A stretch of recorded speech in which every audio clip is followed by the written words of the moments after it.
जय गुरुदेव दोस्तों। स्वागत है आपका एक बार फिर से आपके अपने यूट्यूब चैनल माधव स्टूडियो झानी में। तो साथियों, अगर आप मेरे चैनल पर नए दर्शक बनकर आए हैं तो कृपया कहानी को अंत तक सुनें और चैनल को सब्सक्राइब करें। साथियों, एक समय की बात है कि किसी राज्य में एक बहुत बड़े दानवीर राजा हुए थे। राजा अपनी प्रजा को पुत्र समान प्रेम देते थे और अपनी प्रजा को नित्य प्रतिदिन काफ़ी सारा दान भी दिया करते थे। राजा की एक खास बात थी कि वे जब भी दान देने के लिए हाथ आगे बढ़ाते तो अपनी आंखें नीचे कर लिया करते थे। ये बात सभी को बहुत अजीब लगती थी कि ये कैसा राजा है जो दान भी देता है और इन्हें शर्म भी आती है।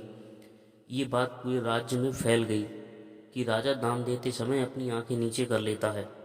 कुछ समय बाद ये बात एक संत तक पहुंची तो उन्हें भी बड़ा आश्चर्य हुआ। तो उन संत ने राजा को एक पत्र लिख भेजा जिसमें लिखा था कि ऐसी देनी देन जू कित सीखे हो सैन, ज्यों जो कर ऊंचो करो त्यों त्यों नीचे नैन। जिसका अर्थ था कि राजा, तुम ऐसा दान देना कहाँ से सीखे हो कि जैसे जैसे तुम्हारे हाथ दान देने के लिए ऊपर उठते हैं वैसे वैसे तुम्हारी नजरें नीचे की तरफ क्यों झुक जाती हैं। राजा ने संत को बड़ा ही सुंदर जवाब लिख भेजा। वो जवाब इतना अद्भुत था कि शायद ही किसी ने ऐसा जवाब किसी को दिया होगा। वो जवाब जिस किसी ने भी सुना वह राजा की वाहवाही करने लगा। वह जवाब था कि देनहार कोई और है भेजत जो दिन रैन, देनहार कोई और है भेजत जो दिन रैन, लोग भरम हम पर करें तासे नीचे ने।